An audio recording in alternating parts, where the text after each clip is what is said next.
Sən indi universitetdən çıxmışam. Əgər bir insandan layiq olduğun dəyəri görmürsən, nə edeyim?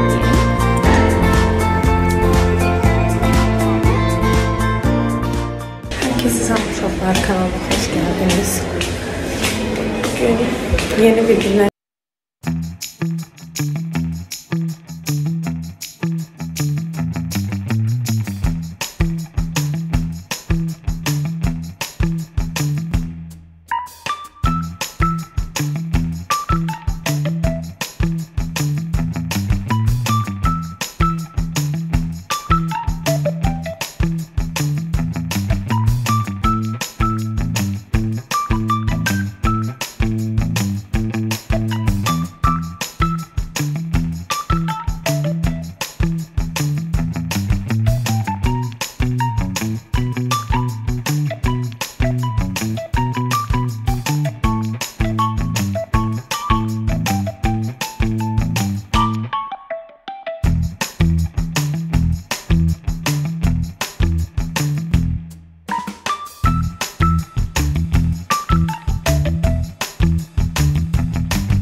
Girl Talk eləyək, çünki Instagramda anket keçmişdim, yəni bayağı bir suallar yazmışsınız.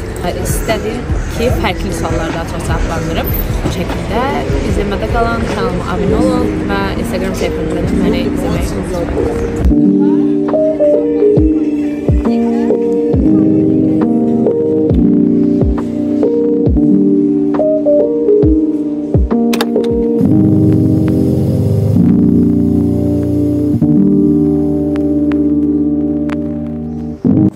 Size hayatımdaki en real çantamda ne var? Yani üniversite çantamda ne var video çekeceğim. İstedim böyle bir hissəsi olsun videonun. Sizə maraqlı olar deyə düşünürəm. Çantanın bu tərəfində belə bir vlog gör. Bu mənim kartımdır demək olar. Yəni tələbə kartım. Bundan rahatlıqla nəzarətçiyə göstərib üniversitede keçid edə bilirəm və belə daha məncə gözəl görünür. Çantanın içində isə bir ton kitab var.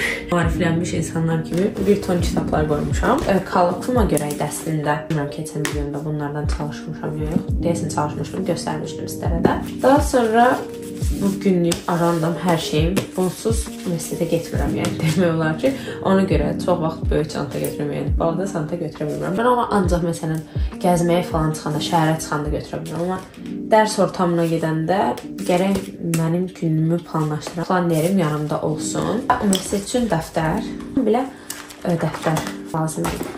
Və olmazsa olmaz cüzdanım, yəni pul qabım, özüm qədər məsuliyyətlə daşıdığım darağım və adapter.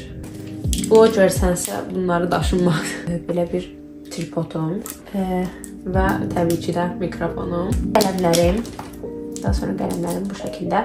Bu planner qələmimdir. Bu isə adi qələm. Olmazsa olmaz qız üçün bir dənə ruj götürürəm. Demək olar ki, çox belə linç eləmişdiniz. O bir çantamda nə var videomda, elə bir toy gedirsən falan, hamda oxuyan adamlar kimi. Amma ki, yəni əslində ən az aparan mənəm də universitetdə cəmaət makyaj çantası gətirir. Bu şəkildə.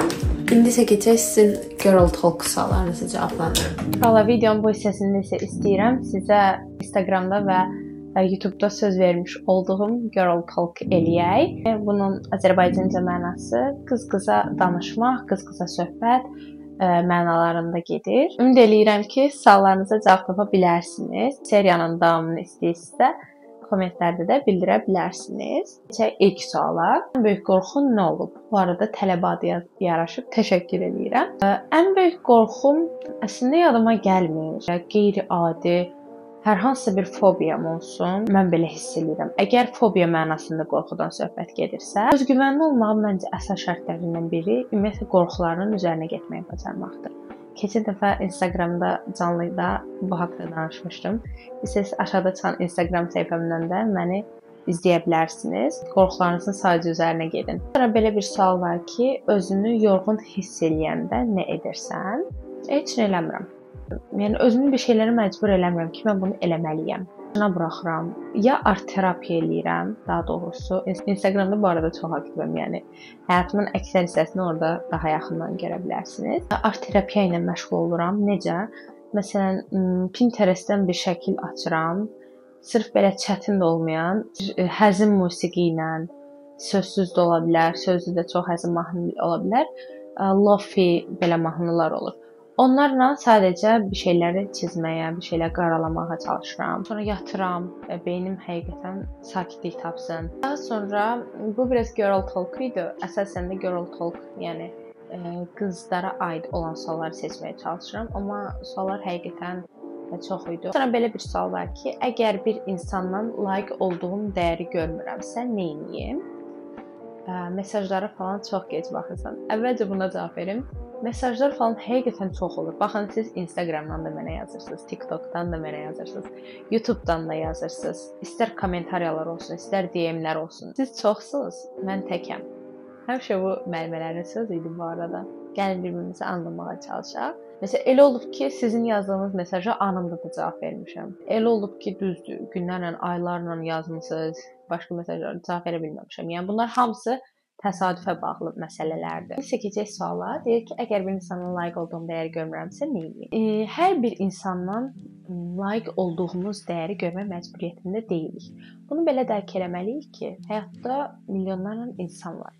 Biz kiməsə layiq olduğu dəyəri vermiriksə, yəni başqa birinə söhbət gedir, təbii ki, münasibətdən söhbət getmir. Başqa birindən də gözləntilərimiz yüksək olmamalıdır. Qəbullanmaq düzü çətin olur.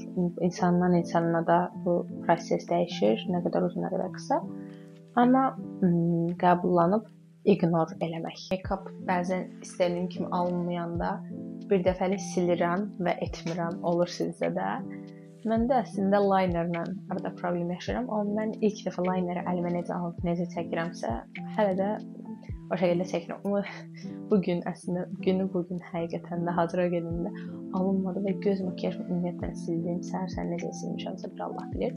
Təzən göz makiyajı, yəni göz makiyaj deyəndə yəni konsilerdən falan söhbət gedir, daha da şeylə, yəni oturub hər səhər həqiqətən eləyəm mən makiyaj. Yəni universitet vaxtı nə qədər deyəcək, xəyal qururdum ki, abituriyent vaxtı ki, belə makiyaj. Həqiqətən çatmıram, bilmirəm. Bəlkə də gec dururam bir tık ona görə. Özüm də çox abartısını sevən birisi deyiləm. Belə deyim ki, full sildiyim makiyaj olmayıb. Yəni tamam sildiyim olmayıb yox. Nə qədər çox şey bacarsamsa, yetərsiz hiss eləyirəm. Tamamilə belə biriyəm.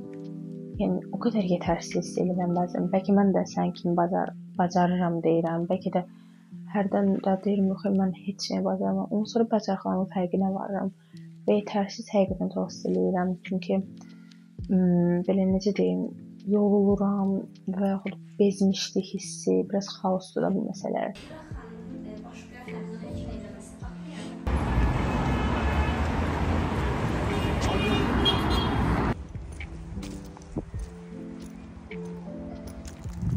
Now, answer the questions with yes or no. Uşaqlar, indi mən çıxmışam və gedirəm evə. Yolunu davam eləyəcəm. Amma ki, burada belə çəkmək istədim ki, yoxsa o bir gün bilmirəm, Girl Talk-da yarımçıq qaldıq. Onu davam eləyəcəm. Yəni bu şəkildə. Uşaqlar, qaldığımız yerdən davam eləyirik. Hal-hazırda mikrofonu adaptera qoşmuşam. Ona görə, yəni bu şəkildə danışacağam. Və burada belə bir məsələn sual var idi ki, kombin etmək, kombinlərə aksesuar seçmək, some girl problems. Kombin etmək inanın ki, mən də hər səhər oturub belə paltarlar yerlə getməyib. Belə öz dilimizdə desək. Təbii ki, burada əgər anam bu videonun bu hissəsinə baxırsa, baxmasın deyərdim. Amma elə gəlir ki, mənim paltarlarım, milyonlarla paltarım var. Amma bu həqiqətən belə deyil. Kombinləmək daha gözəldir. Məsələn, daha fərqli bir şeylər alındırmaq olur bəzən. Bugün bu paltarını almışam da. Amma başqa bir gün başqa bir şeylə kombinləyirəm və həqiqətən də gözəl bir şey ortaya çıxmış ola bilər. Və aksesuarlar da elə, yəni yerlə getməyim məndə. Və aksesuar bağımlısı biriyəmmi deyim? Yox, mən elə universitet hazırlanandan və heç məndə nə qədər bilərziklər falan oldu. Yadıma da düşmürdü taxmaq belə açıq desəm. Çox qızılı rəng aksesuarları çalışıram saxlayım. Amma gümüşü də nəm Y2K style saxlayıram ya da boz, qara geyimlər üçün yəni gümüşünü istifadə edirəm. Yəni ona görə bu bəli, some girl problems'dır. Həqiqətən bu belədir və hər səhərdə bunun problemini yaşayıram.